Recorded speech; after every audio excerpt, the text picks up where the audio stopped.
Hey everyone, I am the great and powerful ChizFri, and welcome to Night Call. I literally don't know what this game is, so let's go. Let's just go. Really? There's a free roaming mode? Okay. Oh wait, I think I know what this is actually. I think this is the taxi driving game. A taxi driving game. Yep. I think.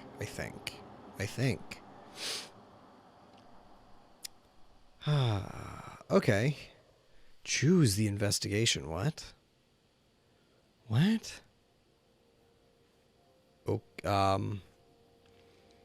the Sandman. The victims may feel random at first, but there's a connection. Yet the motives might be hard to find. Dark and twisted case. Balanced case, perfect for a first run. No. Okay, this is all investigation. Fuck it, let's go all the way. Choose the difficulty mode.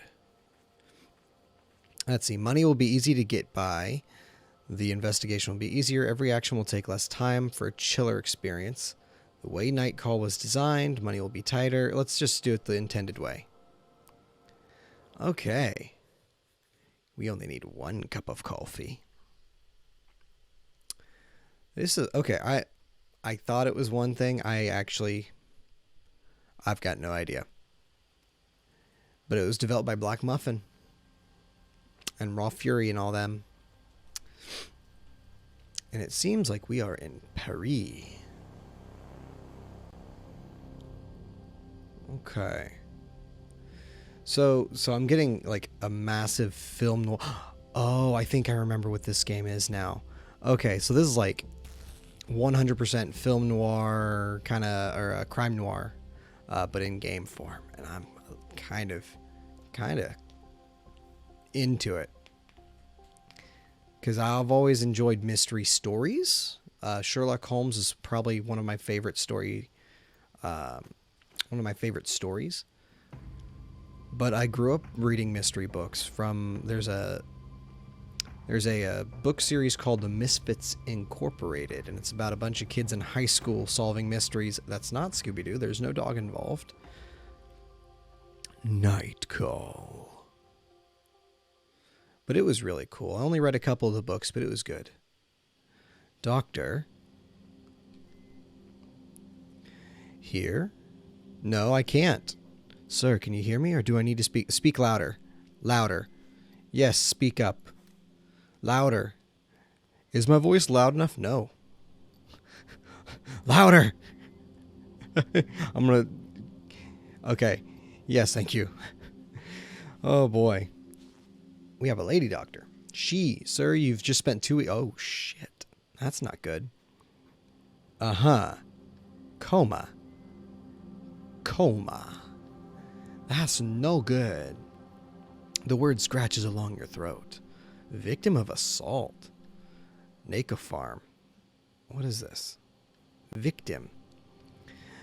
You're aware a serial killer is currently on the loose. You feel contents crawling up your throat. Man, we are still messed up about the fact.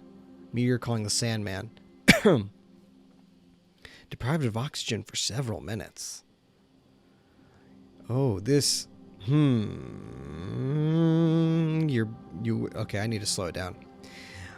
Your fingers move up or move to your wound. Underneath the bandages, you can feel hard skin. It is incredibly painful. Did they... I'm sorry? Did they catch the Sandman? You nod. No.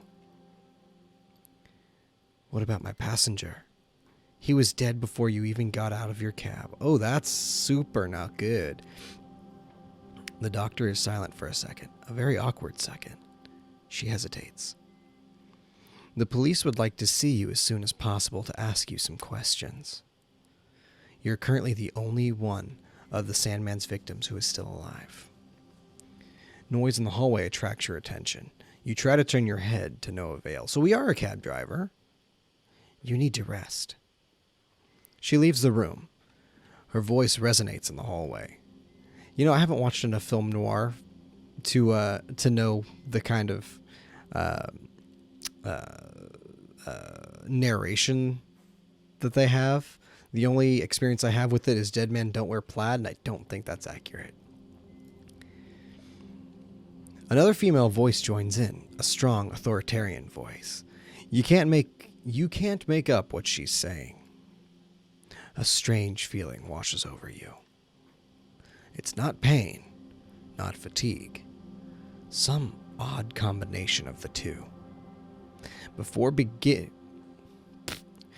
being in this hospital, you never realized that anger was made up of a combination of pain and exhaustion.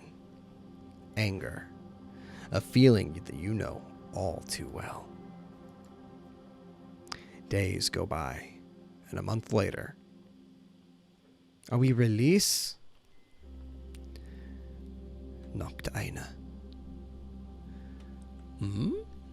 What? Well, look, we've got a bit of a problem. A real problem, that is. You have a pounding headache. It's your first night behind the wheel since the attack. Are you listening to me? You catch your boss's eye in the rear view. Just say nothing. He's watching you closely, trying to make out what's going on in your head. You know I'm worried about you, don't you? I know.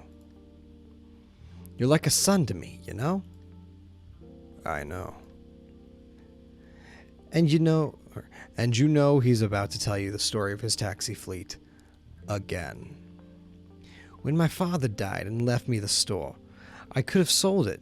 I could have retired, gone back to the old country. Interrupt him. But you preferred starting your own company and hiring the local guys. Your boss smiles. He knows he's told you the story a million times. Millions and millions. And that's why I've got 45 guys like you working for me. His hands flutter in the air. 45 guys.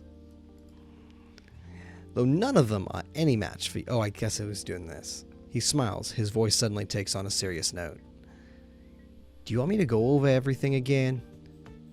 He points to the equipment on the dashboard. The meter, the GPS. You haven't been in a taxi for weeks.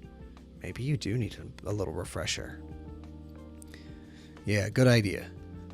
Right then. Well, first the map. You spot potential customers and try and guess where they'll be going. Then you decide. When a customer orders a taxi, if there's no one else around, you have to go pick them up. He shrugs. That's the way it goes. It's business. No problem. The other fares, you look at the map and decide whether or not you're going to take them. And then you drive. He flashes a quick mechanical smile. You know it well. When he talks about work, he talks about work. That's all. When your shift is over, we do the numbers, and his voice trails off as if searching for the right words. And that's all. It's pretty simple. There's no reason why you can't do it. Oh, right. No overtime. We're in France here, and there are rules, regulations. You might not see it that way, but no one likes having a driver who hasn't slept in 24 hours. I just realized I'm giving him like a Northeastern American accent when they're probably French. Well, no, he's probably like some kind of Slavic. He looks away. Something's been bothering him since he got into the cab. Anyhow, you know the ropes. You get it. I know you're going to do a good job. I don't know what the hell I just said. Let's keep the mouse over here. Your boss keeps quiet for a while, as if he's hesitant to speak. And then, I don't think it's a good idea. You shouldn't be driving. The murderer is still out there, and we think he's going to come back for you. He doesn't know who I am. He could have seen your face. The police are positive he didn't. He attacked from behind. I fell to the ground. Then he took off. Silence. Your eyes lock. He holds your gaze. He wants to believe you, to be on your side. He looks away. Anyway, I'll let you get back to work. Every minute spent in your taxi is a minute lost. He gives a smile, half ironic, half serious. You can count on me. He scratches at an invisible stain on the armrest. Yeah, I know. That's the problem. He smiles. Your boss opens the door and exits the cab. You watch him cross the street and enter the fleet garage. A couple of colleagues are milling about. Taxis are coming and going. They all ignore you, consciously or unconsciously. You are branded. You sit there a moment, then turn the key in the ignition. The hum of the engine sends a tingle down your spine. It's impossible to describe how you missed that feeling. It's back to the night shift, back to life. Despite the attack. Despite it all. Alright, is we going to get investigations now? Cat, monkey, this guy? Is that a cat or a dog? I think that's a cat. This guy looks like he'd know something. And then we drive. Oh, it does it automatically for us. A woman is walking her dog, an enormous greyhound with long, pale coat. Vincent Boreale. I need a man I can trust. Distance. Long ways. That's about 8 miles, 10 miles, something like that. I'll take him. The man getting in your cab seems anxious. You've seen these types before. Late for a meeting, late to catch a plane, late getting home. He gives you an address in the 15th, arrondissement. You recognize him. A former deputy or senator, something like that. He looks at you nervously in the mirror. He's upset about something. Everything all right, sir? Yes, fine. Thank you. His eyes are watering. He runs a hand across his damp forehead. He's sweating a great deal for a winter night. He clears his throat. Excuse me, I was wondering. Yes? Do people ever leave things in your taxi? All the time. All the time. Good, that's good to know. He pauses and attempts to pull himself together. He looks cramped in his suit. And what do you do with the things people forget? Do you keep them? We take them back to the central office and wait for someone to claim them. Oh, shit! I mean, fine, very good. How civil of you. Good job. He pauses again. Do you need anything? Well, yes. No. How shall I say? I need to lose something, if you get my drift. And I need to lose it in your taxi. I don't understand. Sorry, I owe you an explanation. I just got out of a meeting, and it was awful. Sighing to himself, he adds, awful. I've always been loyal to the party, you know? I've always followed orders, gotten the job done. My mother was a card-carrying member, my father an elected official, but I just can't do it anymore. I'm going to leave my briefcase here on the back seat. A moment goes by. He stares at you. You might say it was an oversight, you see? And then what happens? And then someone will take care of the briefcase.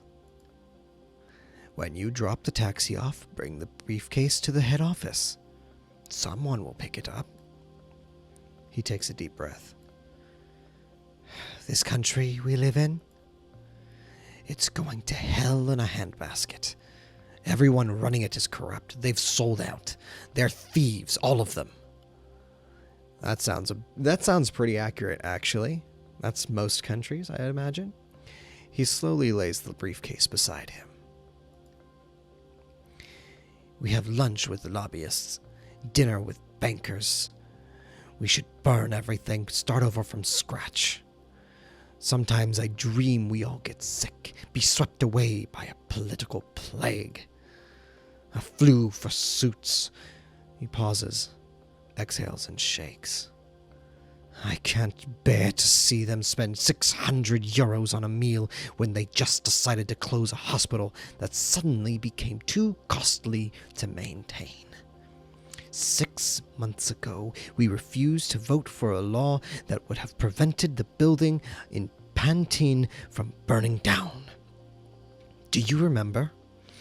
6 months ago, we could have saved 75 people. He stumbles over the next words. The public housing minister, when we presented that bastard with the bill, he bursted out laughing, as if the people living in those crumbling buildings were just peons. The passenger groans as if in pain and suddenly stops talking.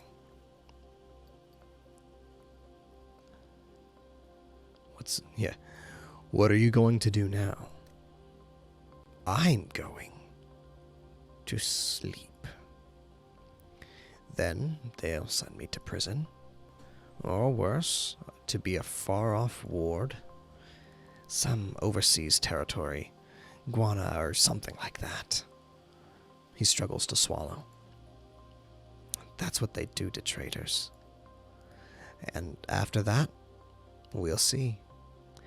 Tomorrow is another day, if you know what I mean. Silence. Stop the car. Act as if everything is normal. You park along the sidewalk. You suddenly notice your client smells terrible. Sour, pungent BO, almost unbearable. He pays his fare and slips you an extra bill.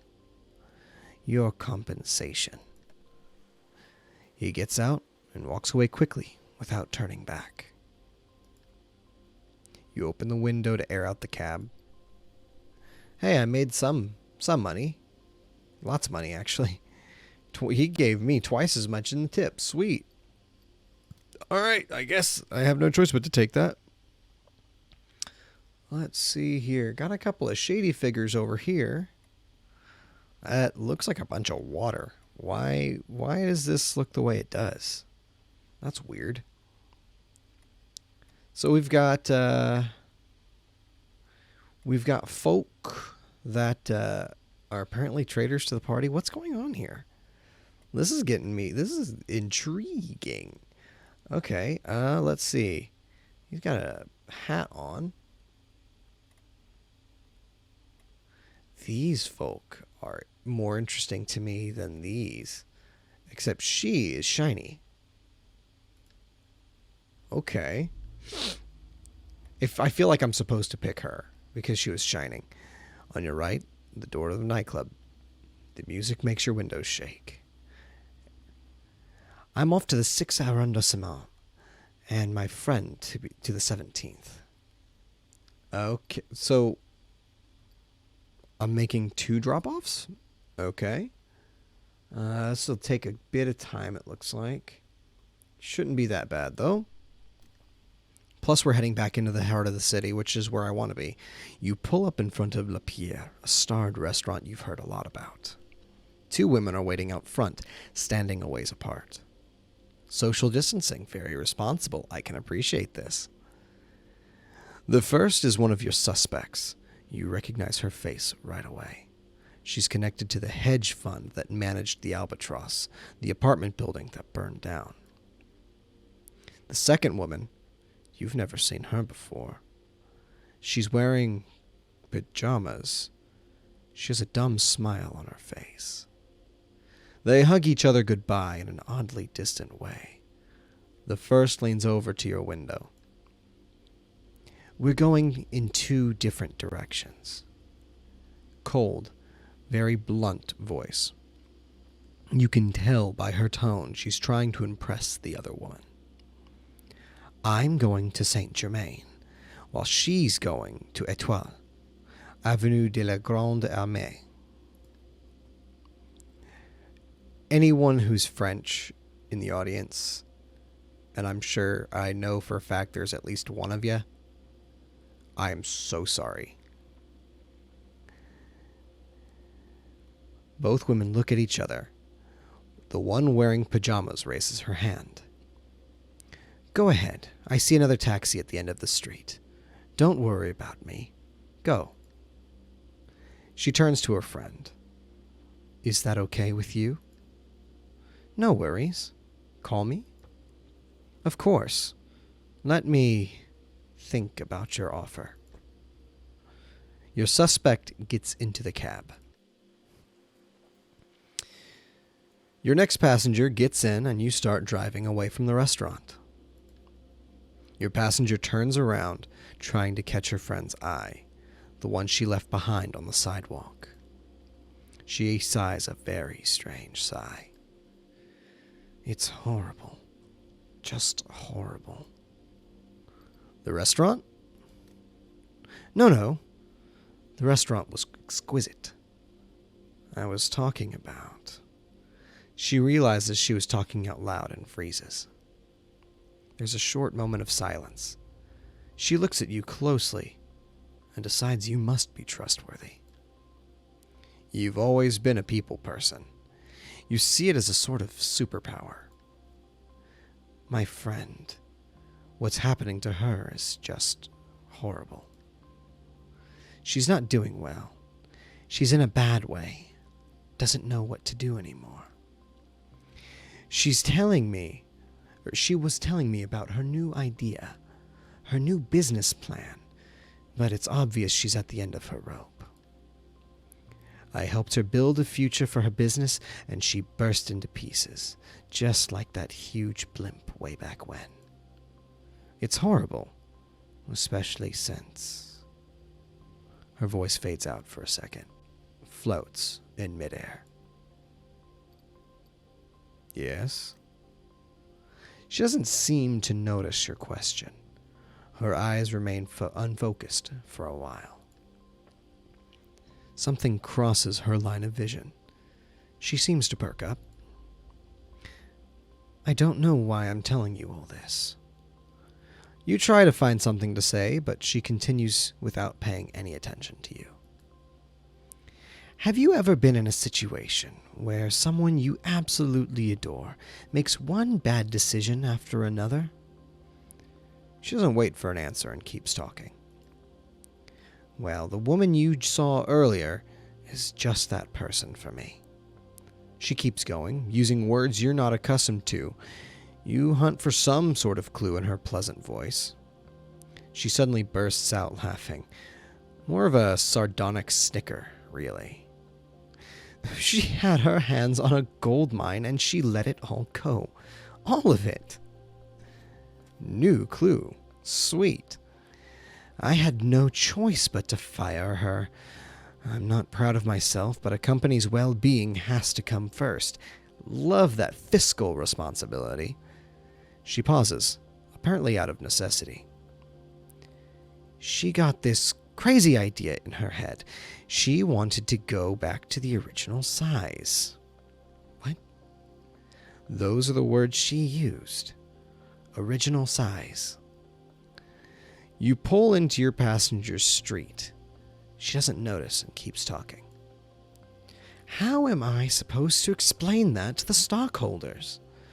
To the investors who call in, wanting to expand to South America, Asia, Abu Dhabi? You shrug as you pull up in front of her building. Time flies. In the blink of an eye, she pays her fare with bills that look so fresh you'd think they'd been printed the night before. She's about to open the door when she turns to you. Her eyes bore into you, like she's examining you. It's strange. I get the feeling I've seen you somewhere before, and I never forget a face. Time grows sluggish. She reaches toward her hip, unbuckles her seatbelt. It's her. Her face relaxes. No, forget it. It's in my head. I probably drank a bit too much this evening. Best of luck for the rest of your shift. A second later, she's outside and the door closes. You start breathing again. You hear the sound of her heels banging on the sidewalk. She walks up to the entrance of her building, turns around, and looks at you. Let's just keep making that money. You turn the key in the ignition and notice you're shaking nervously. You leave her street behind. She was not quite as generous as the other fella. The door suddenly opens and a woman gets into the back seat. Excuse? Ma'am? Busset.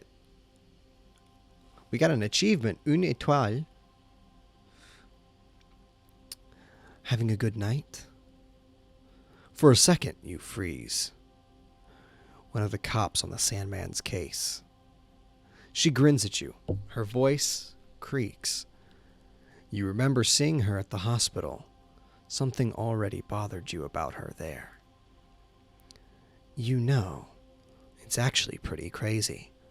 For weeks, I've been saying to myself there's something off about you. Something not so nice. I dug around, mulled it over, bugged all of my fellow cops about it, because I was sure you lied to us. Didn't lie. She whistles to cut you off. Hey, I'm talking. She has a cold sneer on her face. I'm going to be frank with you. She leans over. You're not the Sandman. Not the right profile.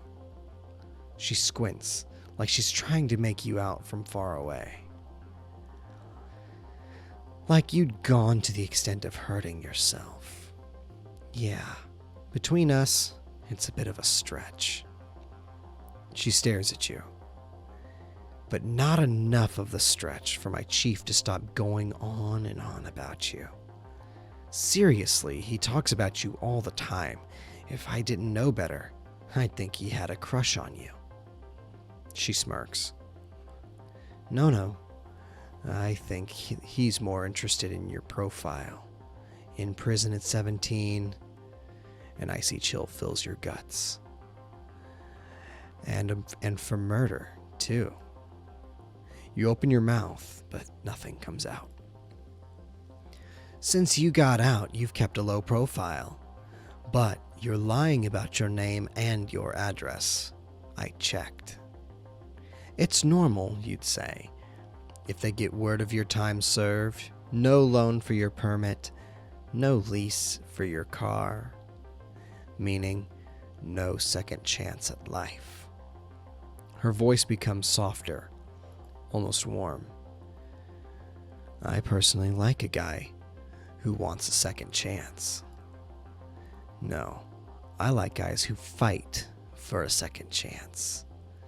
Basically, I like guys who are willing to work for me. She leans forward, her shining cat-like eyes narrowing. My chief wants to go to the prosecutor with the first and last name, with evidence. Actually, knowing him, he's not so hot on evidence. So, I'll give you info. Victims, suspects, medical reports, some photos that are a bit... She makes a gagging noise. You have to be discreet. Keep it between you and me. Interrogate, ask questions, dig around. I'm not a cop. She shrugs. Don't worry, you're already keener than half the squad. And don't forget, I'm not asking you to make an arrest and deliver the killer wrapped up with a bow to the front of the station, okay? You're no Batman. You're just here to get me more information. She rummages around in her pockets for what seems like forever. Here, take my card. Goodness gracious. Woo. The trail mix is trying to come back up.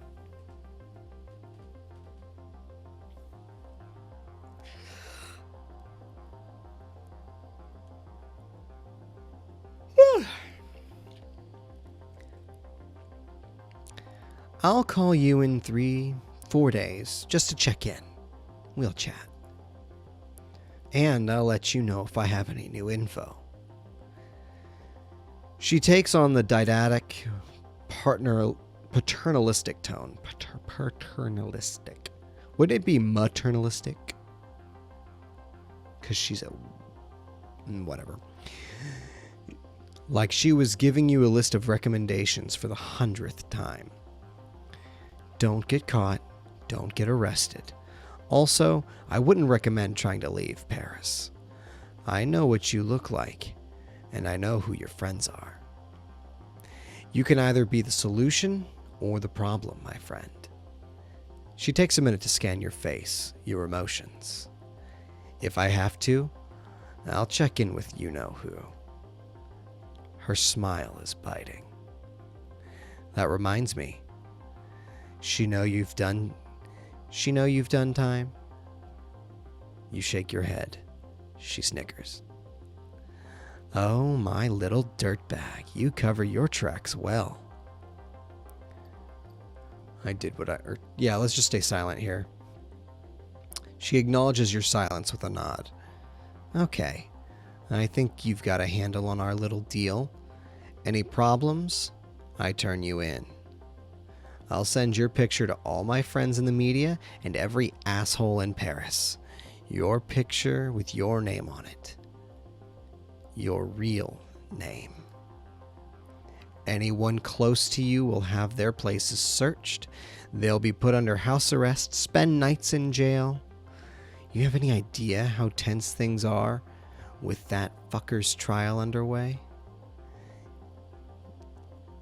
I wasn't expecting swears, but I guess she is a cop. You sigh. You know just what she's getting at. Come to think of it, your last names are almost the same. You could be brothers, actually. I'm nothing like that son of a... Yeah. She smiles.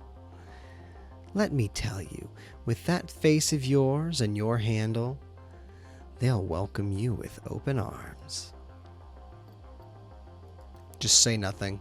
Angry silence. Maintain your angry silence. She takes on a serious tone. Businesslike. I want to catch this killer personally. I want to drag him to court, ruin his fucking life with a bang. I can't botch this case. You got me? And neither can you, right? Obviously. Well, great then. We see eye to eye. So you can just say you're my informant. My CI. He ripped open your gut. You saw your own insides. You were in a coma. Yeah, you have plenty of reasons to want to get back at him. She furrows her brow. Yeah, I think you're actually going to do what I tell you to do. You investigate, ask questions, listen to all the rumors, and you come up with a list of suspects. She lays her hand on the door handle and freezes. Oh, right. And don't get fired. Without this cab, you're worth nothing to me. You glare at her. Fucking bitch. How about we just not say anything? Let's not get on the cop's bad side. We'll just think that in our mind brains. We'll just think that.